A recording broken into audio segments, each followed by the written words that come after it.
Hey everyone, welcome back to OK Last Try. I'm Larry, and today I'm sitting here with Cole Giordano, photographer from Yonkers, New York.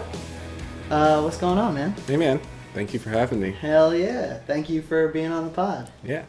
So first off, let's talk where you grew up, what was skating like there, and how you got into like skateboarding and also photography and all that kind of stuff.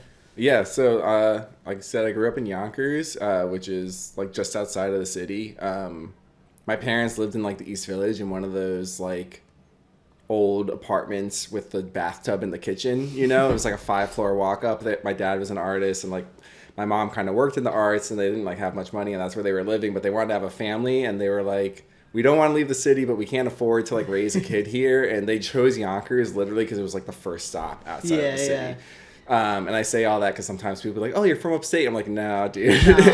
Yonkers is like, it's like a half-hour drive from here. Or a train ride. It's really close. And people from upstate New York will get pissed. Yeah, they'll get pissed. If you say like anywhere like south of like the Hudson Valley is upstate, they'll be like, what the fuck, that's upstate. Downstate. Yeah, it's like, you know, people from New York, it's a whole thing. Like even people like from Albany, like people from like, you know, Rochester will be like, Albany's not upstate. Yeah, it's like, it's a whole thing. But like, but yeah, I grew up like basically like half hour outside of the city for most of my life. And then when I was a teenager, my mom got a job up in Tarrytown, Sleepy Hollow, New York. That brought us up there, which is just like another 20 or 30 minutes north. Mm-hmm. Like I was just saying, that's like Brian Brown is from there, which is like the claim to fame for Sleepy Hollow, which was, I mean, yeah, I think at the time he was like the only pro skater out of like Westchester County, maybe still. Sorry if I'm leaving anybody out. But so that was like exciting. And Second Nature Skate Shop, which was up there, was Second Nature is awesome. Yeah, they opened their doors in Sleepy Hollow the summer I moved to Sleepy Hollow, like 5 minutes away from the shop. So that was like super fortuitous for me as like a teenager to move there and then I'll immediately have like that resource, which was awesome. That park is so much fun. Yeah, I mean the park, like that was like, I don't even think a twinkle in the eye, you know, like a dream yet for them. They just had like this tiny little shop. It was called Ally actually when I moved. They like, I think they had opened up. They were like open for like a month under Ally, and I don't know the story, but like I think there was another shop named Ally somewhere else. So they're like, oh, we gotta change the name, and ended up being Second Nature. But it was sick because Yonkers at the time, there were like no skaters there, or very few.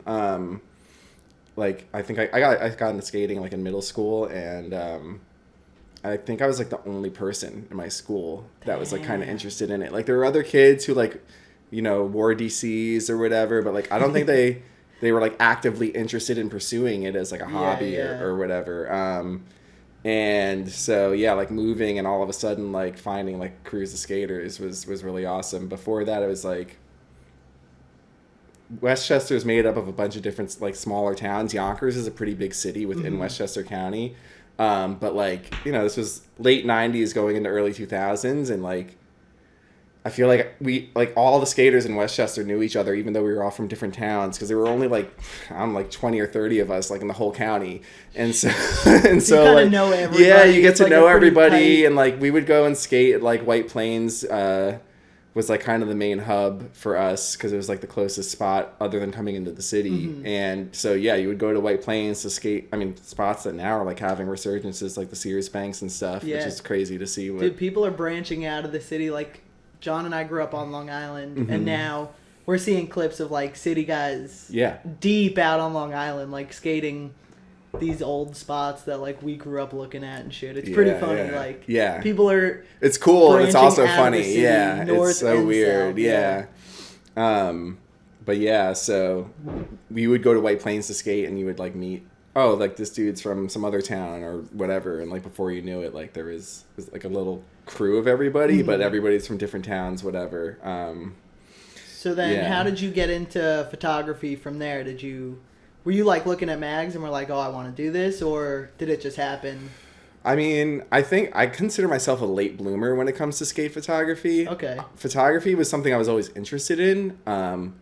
Like I was actually really lucky. I had this program at my high school that they had internships, and they had done one before I had got there that with this photographer in New York who was just like a professional portrait photographer. he did like celebrity portraits and things like that. And I got to do an internship with him when I was like 17, 18 years old. So it was something that I was like really interested in, but that wasn't skate related. It was just like photo. And at the time I was like getting ready to go to college, and I didn't even know if I wanted to pursue it professionally or just have it be something I did on the side, like whatever. I was a philosophy major in college, kind of like a double major with studio art with a focus in photography, but yeah, like I just didn't know. Like it was something I loved doing, but I didn't know what I liked shooting. I didn't know if I wanted to pursue it as a career. And then I had a teacher in college who was just a visiting professor, and like he happened to be teaching this one course. It was just like the advanced, I don't know, digital photography class or whatever. And like he happened to be teaching that course that semester, and his name's Charlie Samuels. And I Googled him, and I was like, oh, who's this guy who's going to be teaching? And all these photos of Harold Hunter popped up. Oh, shit. And I was like, wait, who is this guy? And crazy. Yeah, I think Jenkum has actually done some stuff with him since, whatever. But, you know, he was like a skate photographer in like the 80s in New York. He shot a bunch of photos of Harold. He shot the famous photo of him sketching the cab with the World Trade Center in the background. And like another photo of him doing this Wally in Times Square at night with this kind of shutter drag. And it's like, he's wearing a red hat. And I think Supreme used that for like a whole collection of clothes. So I'm like seeing all this stuff when I Google this guy who's going to be teaching my course, and I'm like, this is crazy, like this is awesome. And you know, the long story short is we ended up becoming really close throughout that class, and he kind of pushed me into pursuing. He saw something, you know, and was like, you should like, you know, pursue this. I think you have something. That's awesome. Which was really amazing. And he helped me get a job in like a photo studio like after I graduated as an assistant, and it kind of went from there in terms of like pursuing photography, but I still didn't know if like what I wanted to shoot, you know? Yeah. Because again, like skating, I'm sure like filmers and photographers talk about this all the time. Like I feel like usually it's like an injury or something, like, oh, I was just skating and then I broke my arm and I picked up a camera, and I didn't have anything like that, but it was just kind of after school, I was just messing around more. I was inspired by Charlie. I was inspired by like, you know, just being a recent college graduate and wanting to figure my life out, and started taking my camera out on sessions more and messing around and kind of deciding like, oh, maybe this is something like I really want to get into. Hell yeah. Do you remember like one of the first skate photos you shot that you were like hyped on, that kind of like put it into perspective? Yeah. I shot a photo of a friend of mine from high school who I think we were just messing around in like the Tribeca Park or something, and I was like lying on the floor, and they have like kind of like a pyramid with a gap in the middle at that park, you know, and I was like lying on the floor, and he was doing like tricks over me. I didn't know anything about like I had obviously, like you said, like I had grown up looking at magazines, but like at the same time I'd never really been looking at them critically, you know, and so I was just messing around and playing around, and I was just shooting photos of him doing ollies with like a point and shoot camera or something like over me, and one like where he was flying over and like the plane was kind of going behind him in the opposite direction in the background, and I was stoked on that, and it ended up getting published in like a random local like Westchester magazine that like awesome. With a bunch of other photos that were not skate related that I had shot on like other stuff. I don't know. I think they just thought it was cool. They'd probably never seen anything like that. So it was a photo that stood out, and it was like my first published skate photo too. That's cool. And yeah, I remember just feeling like, oh, like this is really sick. I'm really enjoying this. Nice. Maybe like when I'm out skating, I'm gonna like try and take more pictures of my friends and like, you know, see what happens. Yeah.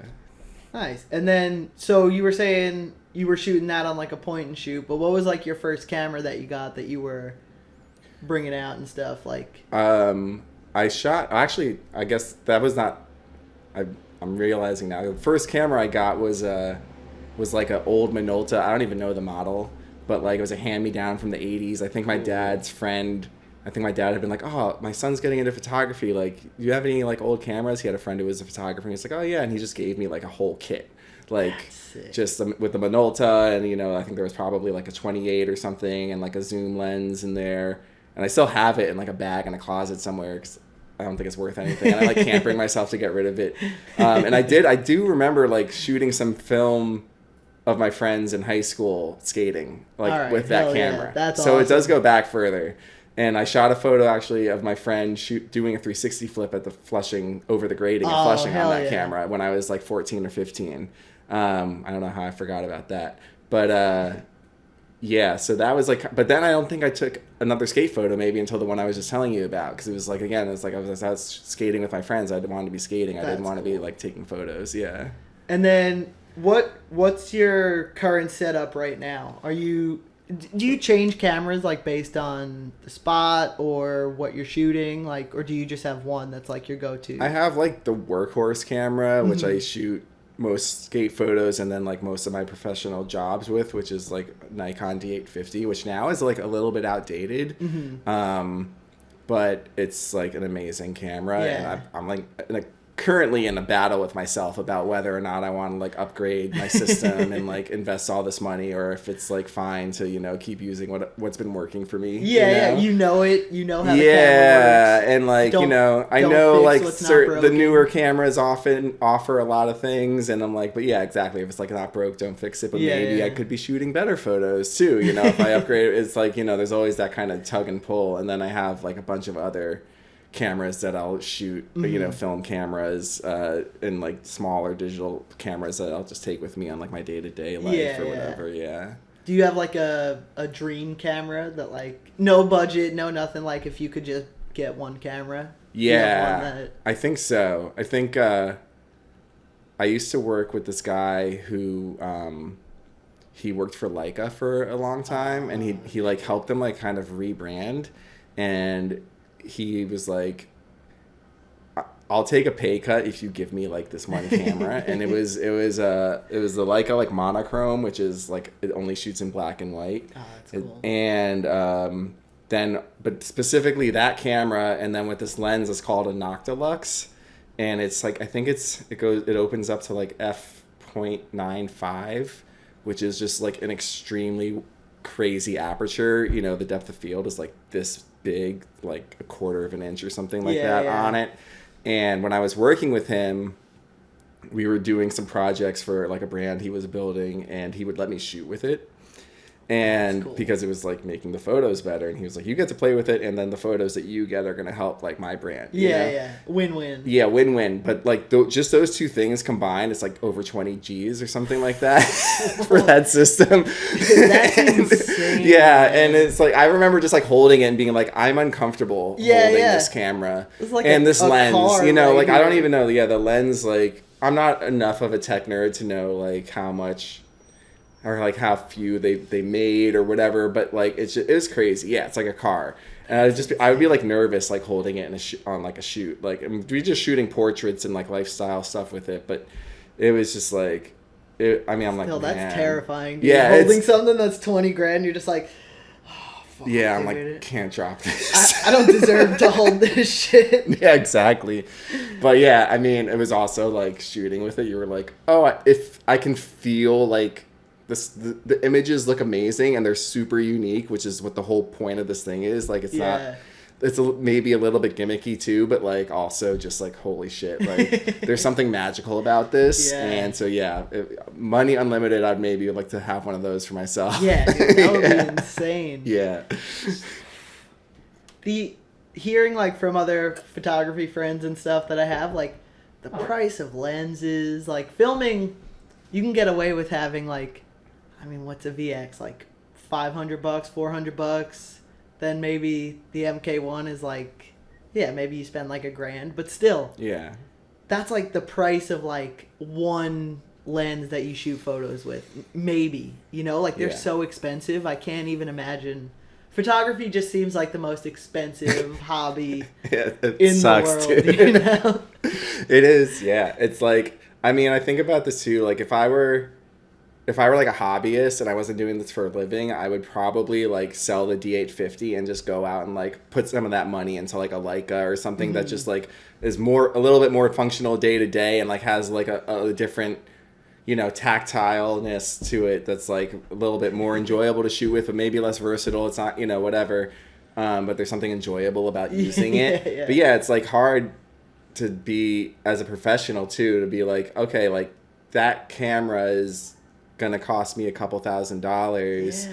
I could take that money if I am gonna spend it and put it into like professional equipment that's gonna like, then I'm gonna use like whatever on a day-to-day basis. So it's like, it's like you end up collecting cameras and like spending so much money on all this stuff because you want it, and they all offer different things, but it's a constant battle. And like I was saying before, like I'm like, maybe I should be upgrading, some of my systems a little bit, but also like, it's a big investment, and like how much is that net gonna get from what I'm getting now, so it's constant, you gotta like, factor in like how much you're making from shooting the photos to like the new equipment, and then also like, am I gonna make this money back, or is this putting me in the red for the next few months? Like, I mean, I'll say like I've never regretted investing, as your job. So you're investing in yourself. I think anybody who's like serious about pursuing it or whatever, it's like if you can find a way to invest in like what you need, what you think you need, and you're going to use it, then like it's going to pay out. It's going to come back. But especially shooting skating, you're also just like putting that shit in harm's way all the time. Exactly. Like I got a light smashed like a month ago, and like but I also knew like I was setting up the light stand, and I was like, this is kind of in the danger zone, but this is like where the light needs to be to get the shot. So, or to light it the way I want to light it. So like I'm going to risk the light to get the photo that I want. And the light got smashed, but I got the photo. So like, it was a win-win. And that's just kind of like the way it works. Like, it's like, that's just the part, like that's the game you have to play. So being that you are a professional, you do this for a living, like, are you just shooting skateboarding for a living, or you're shooting other shit as well? No, it's like a mix. I mean, I think I would love to just shoot skating for a living, but the reality is I think there's just like not enough money there to have it like sustain my life, especially like with a family now. So I think when I was younger I could make a living off of like what I was getting from skating, but now it's like the demands are higher, and like exactly. Like, so just be... and I wish I could, but I shoot like a lot of more like commercial stuff as well. And, all right.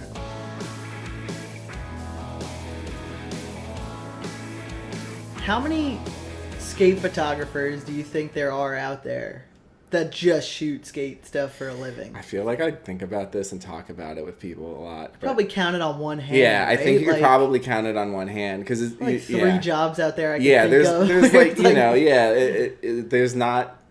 there's just not enough work. And there's a lot of good skate photographers out there, and there's a lot of skateboarding to be captured, but there's also like there's the amount of people who can pay you like a living wage for that work is really slim. So like brands aren't hiring staff photographers. Not anymore, And I know one person who's like a staff photographer for a company. Right.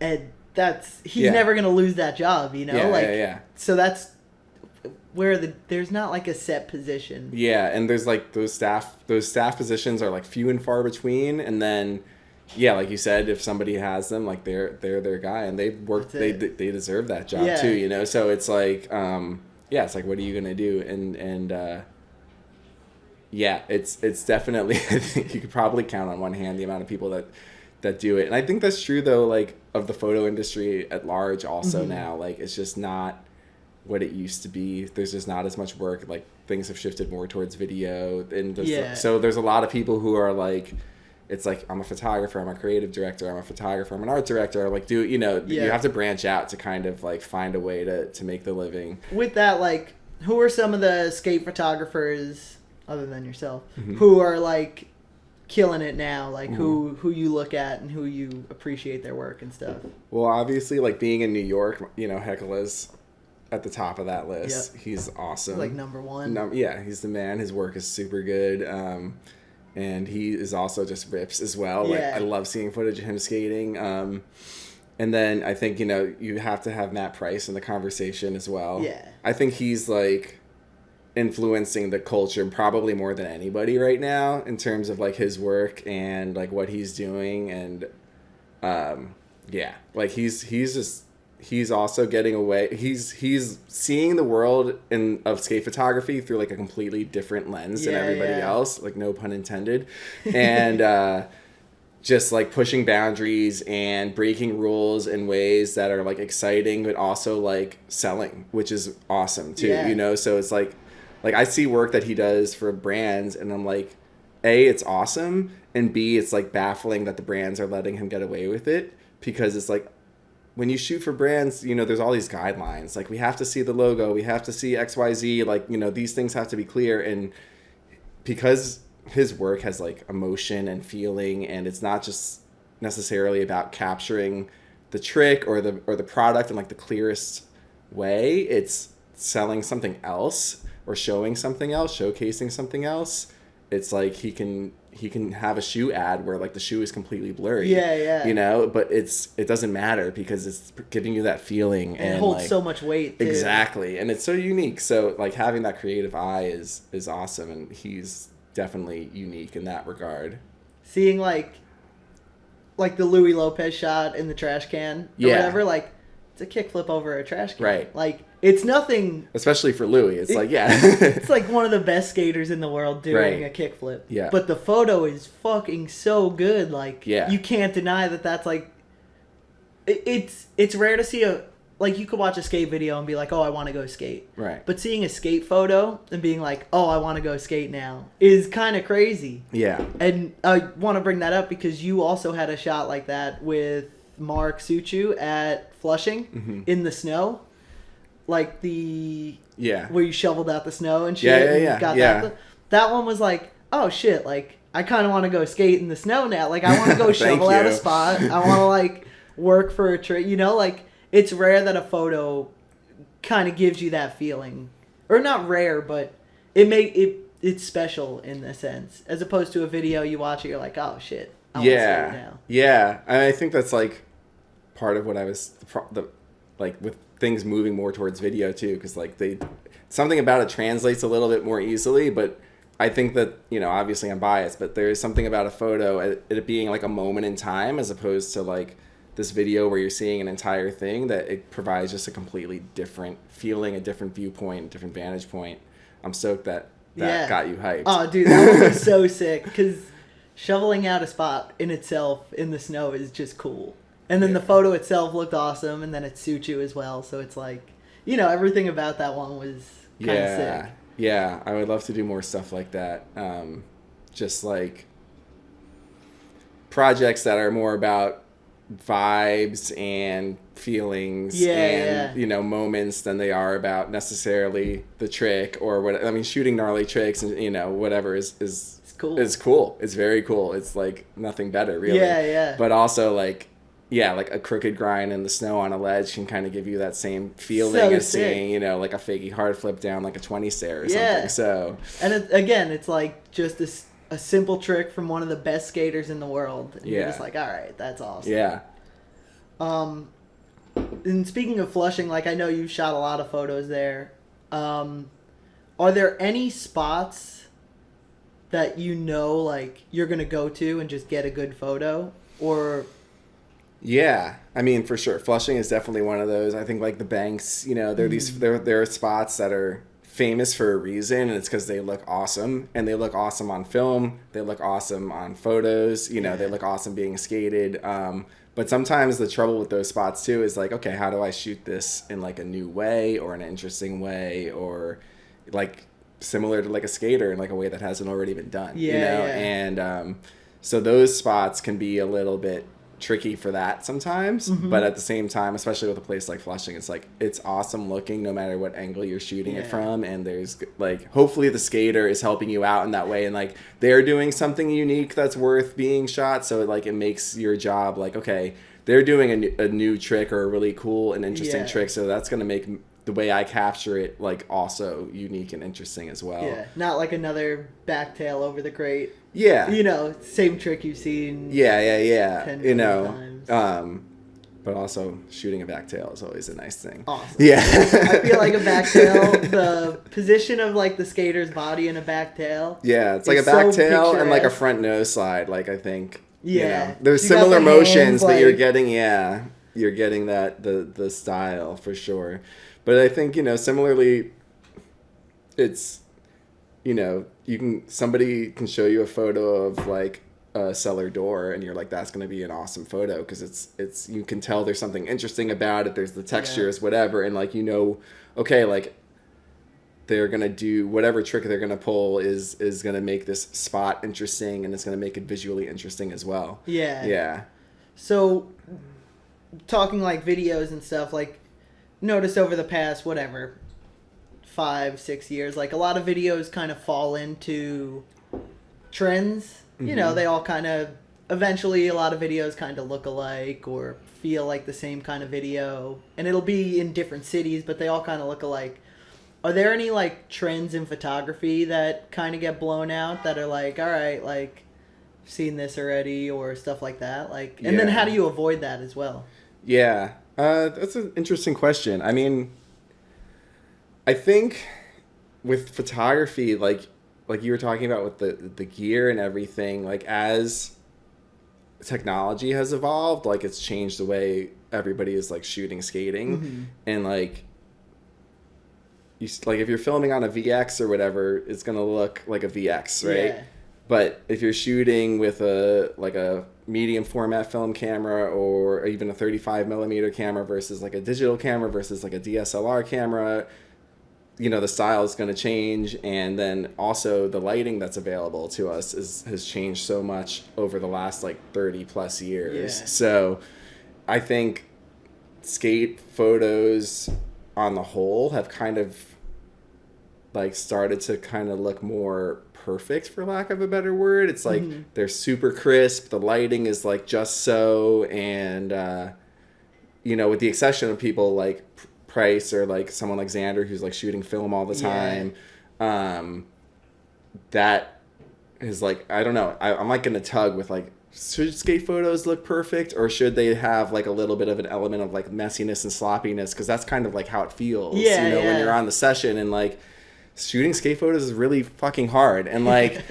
you are battling so many elements, and like you have to put your light stands in weird places where they might get knocked over by the skater, or a person might walk in front like right as the flash is going off, or it's in the shot, or the filmer's in the shot, or the tripod.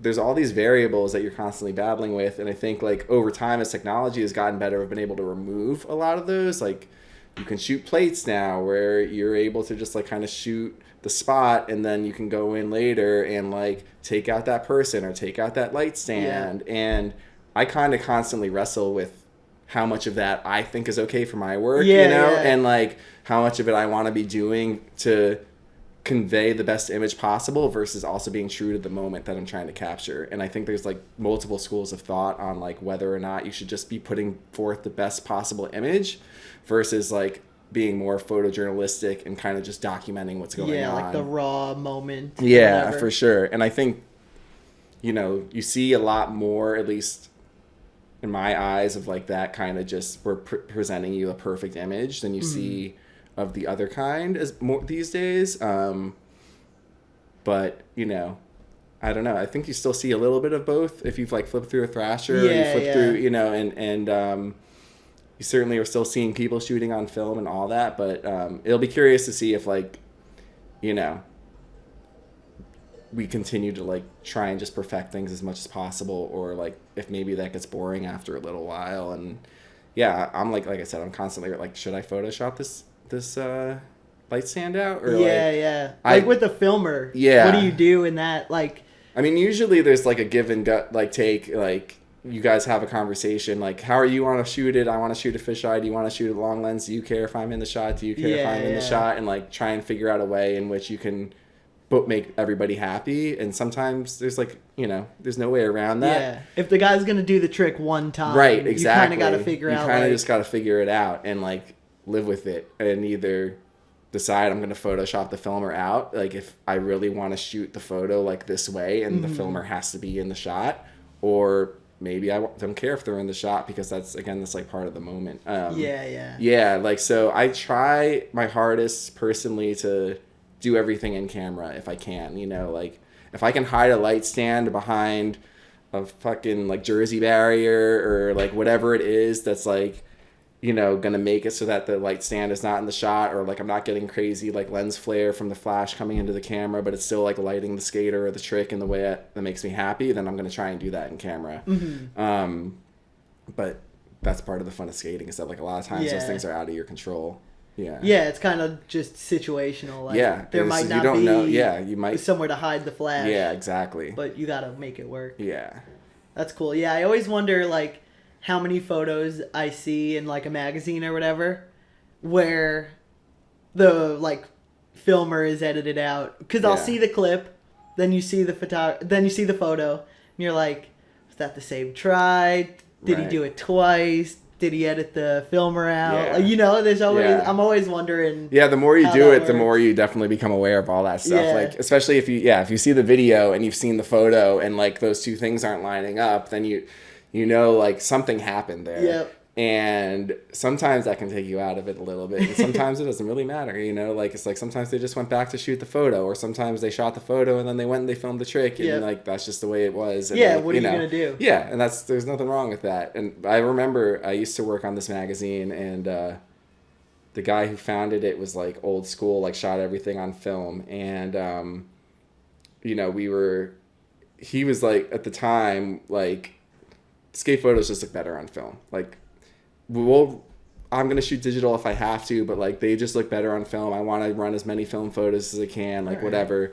But we're growing and like working with submissions, and he would ask for raw photos from photographers because he like wanted to see how much they were photoshopped when they were submitted. Oh, and shit, that's kind of cool. Yeah, I mean, I think it's a little like over the top, because the photographers like not, and this is what happened was we got into it with some photographers because like they'd be like, well, this is how I want you to run the photo. Like, I don't want you, and some people didn't care, but like it was just this difference of philosophy where they were like, the people who had photoshopped the filmers out were like, look, man, I'm just using the tools available to me to make the best image possible, and like the whole point of what we're doing is to present the skateboarding and like do the most value to the skating, the most justice to the skateboarding that we can as photographers, right? And I don't think that the filmer being in the shot is doing the skating justice, so I'm taking them out, know.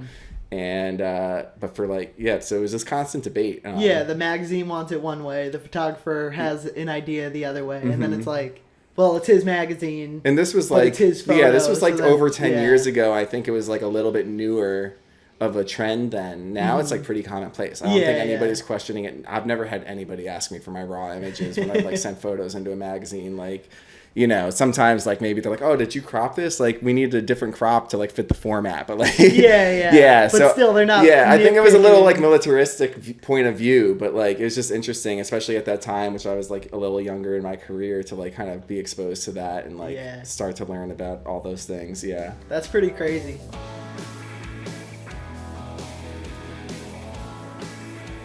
Just use an example like the Sue Saxon shot sequence you just shot. How long does it take to like edit that? Like put that all together, and like, because it's not just you shoot a photo, upload it on your computer, and then it goes live. Like, what's the back end to that? What are you doing? I mean, I think obviously that was a sequence, so it took a little bit more time, but I like I was saying before, because I try and do everything in camera, that minimizes how much editing I'm doing afterwards if I can achieve that. So in an ideal world, I'm not really doing too much in post. Okay. Like, I'm really just color correcting and tweaking the curves and, maybe like doing some dodging and burning here and there, and like things that, are very basic. So that's like my preferred way of doing it. If I can achieve that, where it's like, okay, like it's from the camera is like pretty close to how I want it. It's just like a little bit of tweaking to get it exactly where I want it in post. And then it's like, all right, I'm only spending, like not that much time on like a single image after the fact before I'm shipping it off. But like, once you get into the other stuff, and depending on the spot and like how challenging what it was to maybe get the photo, then maybe you need to do a little bit more work afterwards. But in an ideal world, not much time. That's cool. Because I feel like video editing could take fucking years. That's the big difference. It could take forever for sure. But photos, it's kind of, I don't want to say it's like instant gratification, but there's a quicker turnaround on the product, which is cool. Yeah, for sure. So speaking of like the Sue Saxon sequence, you also just shot a bunch of Gino photos for the new ASICS shoe. Mm-hmm. What's the difference of shooting like legendary skaters like Gino, or you shot a bunch of Jamal Williams photos, Suchu, versus shooting like an up and coming skater like Sue Saxon, or one of like the younger kids that you've shot? Like, what's the mindset? Is there like a difference in the way you go about it? I mean, not in the way I go about it personally. I think it really depends. It depends on the skater, like the person themselves, for sure. In my experience, like the older guys are a little bit more intentional, and they maybe have more opinions about the photos, or just like opinions about getting photos. I think like younger generation, like the clip's way more important than the photo. Mm-hmm. So it's always like, oh, if you can be there, cool, but if not, like I'm not gonna wait for you to be, all right, or maybe even like, but it really depends on the person, because like sometimes you go out with somebody who's like an up and comer or whatever, for lack of a better term, and they like have a pretty strong idea about like how they want to be represented, about like create, like, oh, I think this angle would like show the trick best, or like I was really envisioning a fisheye instead of long lens, like whatever. And like I love that, because I like the collaboration, and like when the skaters have opinions, I do find like the older guys usually have more of those, and maybe it's because they're coming from a generation where photos kind of carried more weight. Or they've been around longer, so they, whether it's their own sense of self or their own sense of their skating, they like have a very specific idea of like how they want to do it or how they want to present it. But even someone like Gino, he's like, I trust you, That's cool. Like if you want to shoot it like that, like shoot it like that, That's cool. So it's always, I mean, obviously awesome to have like that level of trust with somebody. But yeah, I find that, at least in my experience, that the older guys are like usually more like, I want to go here and shoot this photo, and like I have this idea for a photo, whatever it is. And whereas with the younger guys, it's like, oh yeah, I'm going out to skate. Like, do you want to come? You want to come? And like, well, I don't like, well, what are you going to try? I'm like, oh, I don't know. Or like maybe go downtown, like whatever. And, but certain people who I have more like longer relationships with, I can be like, if you got a trick in mind, like hit me up. But like, and we'll go shoot a photo. House, we got something planned. But it's awesome shooting like with both. I love, it's so exciting to like go out with like a dude like Sue, who just like rips, and like people maybe don't know about until now after his like part with Quarter Snacks, and so good. Was just so awesome. And I met him through Greg Navarro, like who filmed the part, and Greg is the homie. And like he was just like, yeah, man, you gotta shoot photos of Sue. He's like rad, and he's actually from Westchester, so I was like, sick. Immediately like, hell yeah, like let's do it, dude. Yeah. And like we met a couple times, and like I was like, yeah, this dude's sick. Like I definitely want to shoot with him, and so thankfully, because Greg was like organizing it too. He was like, dude, we're going out to Flushing. Like I really want you to come shoot this. Like let's try and make it happen. And we were able to coordinate our schedules and like get out there.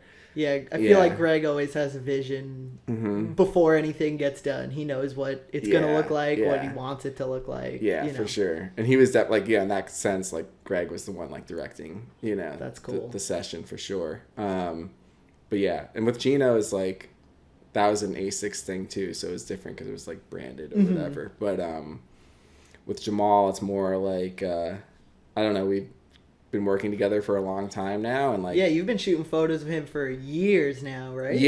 I met him, I mean, I started, Pep Kim used to shoot with him all the time. He was another amazing photographer, and he used to shoot like all the hop stuff, and I guess when he was kind of starting to take a step back from that, he had like reached out to me on a project they were working on to come shoot, and so I met Jamal through that, and we like got along on like the first day working together, and then just started going out, and like I think since then I've developed an awesome creative relationship. That's cool. And I always say this about working with him too, which is like, the dude's career as a professional skateboarder has spanned like over 30 years at this point. Dude, it's insane. Yeah, and he's been a pro skater longer than most pros have been alive, right? It's fucking insane how long you've been seeing his name pop up in videos. And he's more motivated, like more hyped on skating than almost like anybody I skate with or know or like shoot with, like just constantly like in my ear, like hitting up my phone, like, I got an idea for a photo, or like, I want to, like, just the motivation is just like nonstop, and it's so inspiring and like so sick to just be around that. So like, I don't know, that's really, I'm grateful for that relationship for sure. I know I'm friends with someone who filmed a lot of clips with him and who's like younger than me. And he said when he would go out with Jamal, it would always be at night. He'd just get a text like, yo, meet me Midtown, wherever.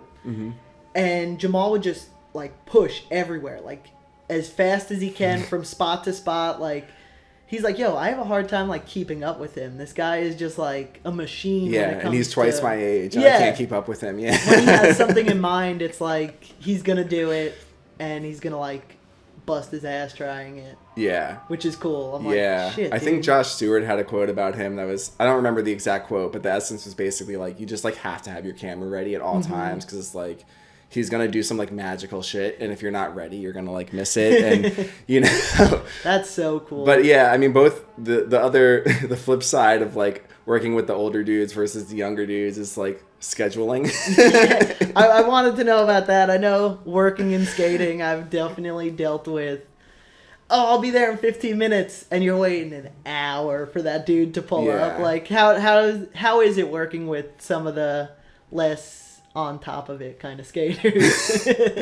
Well, like, we touched a bit on it, but like, you know, I have a family now and like a 2-year-old, and I'm shooting jobs that are like not skating. And so when I can skate, it's like I have very specific times. It's not as like free as it used to be. It's not like, I'm just gonna get out and like see what happens. Yeah, you're not a kid in your 20s anymore. Yeah, just like, I got the camera. Fuck, I sure miss those days. But like, it's, you have to be really like pointed about the time, my time nowadays. And it's nice with Jamal or like Gino. They're also both dads, and I think we connect on that level too. But like, because of that, our schedules are similar also, right? So like with those guys, I'm getting out like early in the morning, and like we'll be done skating by like noon. That's sometimes. That's like the ideal. It's honestly, it's amazing, because it's like we like start skating like 8:30, 9 o'clock in the morning. We like get the clip and the photo, whatever, by like 12:30, and then it's like you have the whole rest of your day to like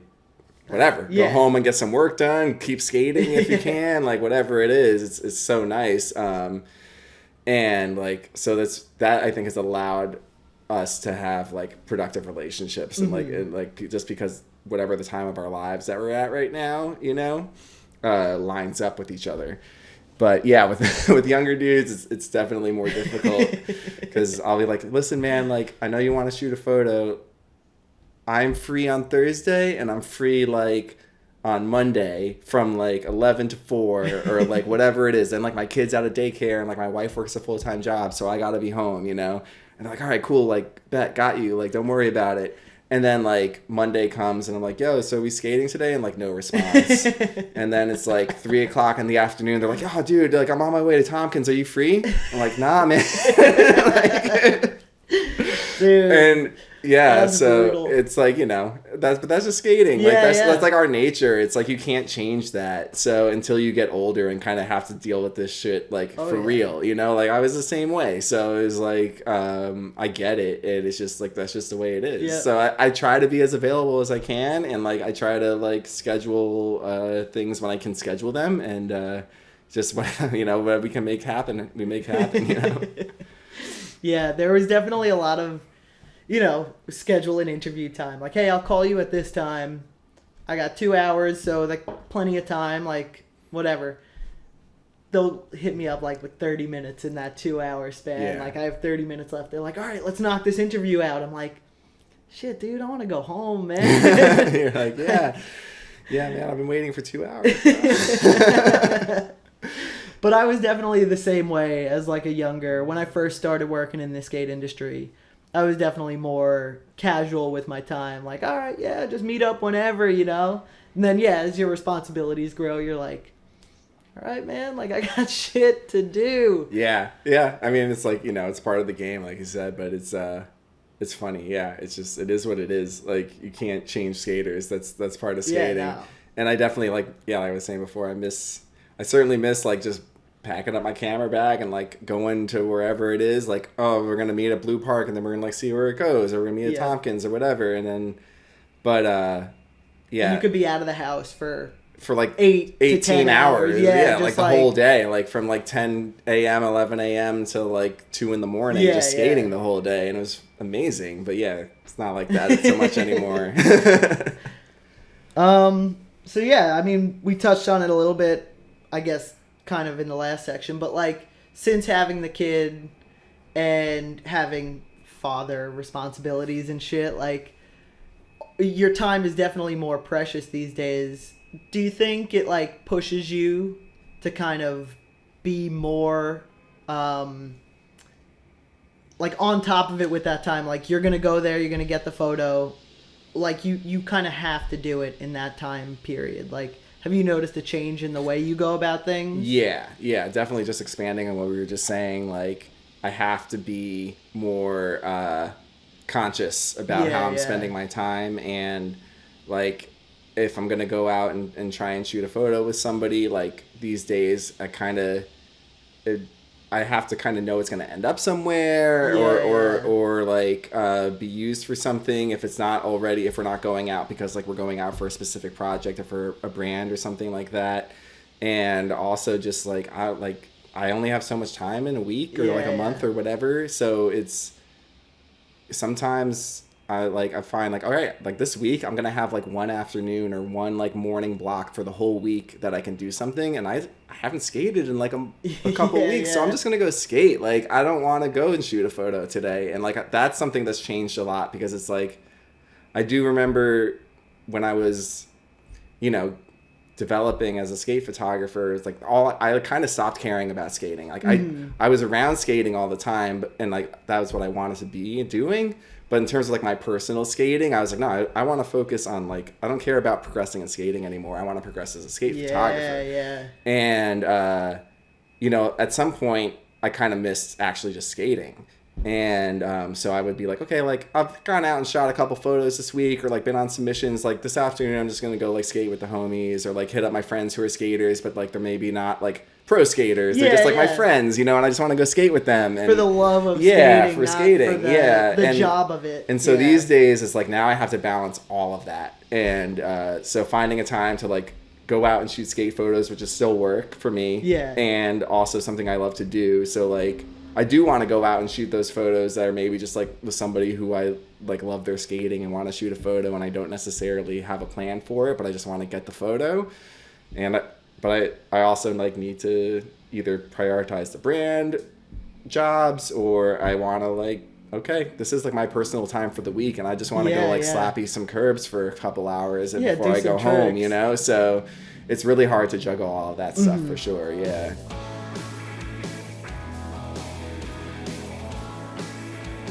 Speaking of like you being a young photographer and stuff, you've had photos over the years published in a shit ton of magazines, a shit ton of like outlets for brands and stuff.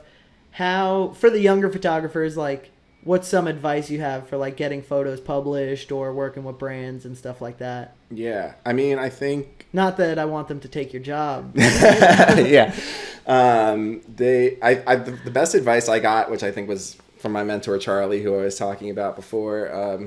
Shout out Charlie Samuels, definitely look him up. But he was like, just keep shooting.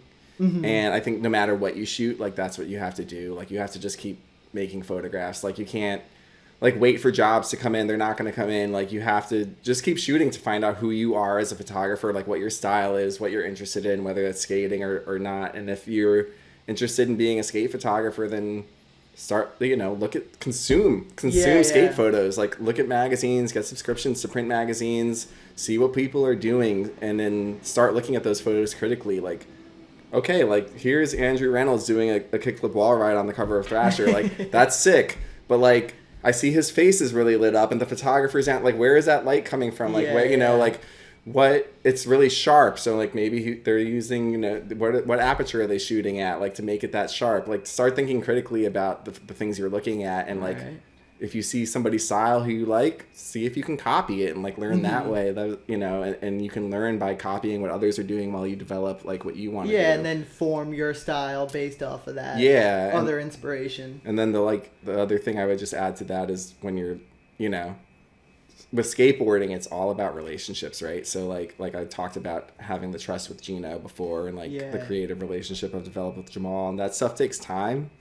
There's nothing you can really do to force it, but like shooting your friends and like being out there and skating and eventually like meeting people and developing relationships with people, like that's how you get to go out and shoot with those people and create those opportunities.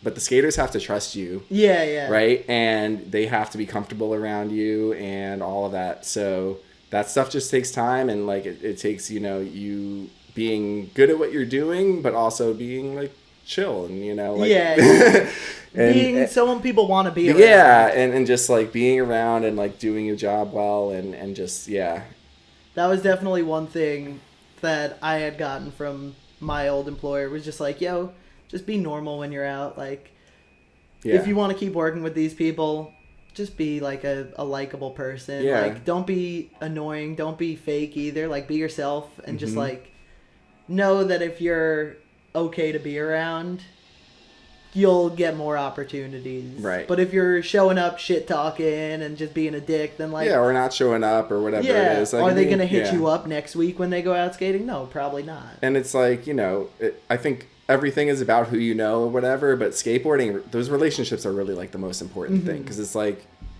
you know, if you're like homie who's like the local like hometown hero, whatever dude, like who you go out and shoot photos with or film, like they get a sponsor, like those photos all of a sudden now could be ads for that sponsor. And like they, you know, the skaters want to work with the people that they know and they like. And like, so even somebody who skates for a big brand that might work with somebody like a photographer or filmer, like on the regs, like that skater is still going to have the power to be like, well, I like shooting with this dude because he's my buddy, or like she's my friend and I want to work with her. And like, so they, you know, you guys can rise up together through your relationships with people, and like then that can open more doors for you and whatever. Hell yeah. Speaking of magazines and shit, like, do you keep all the mags that you've had photos published in? I try to. Yeah, like some of the international ones, it's like hard for me to get my hands on those every once in a while. Yeah. But yeah, I have like a bookshelf in my office that has like most of my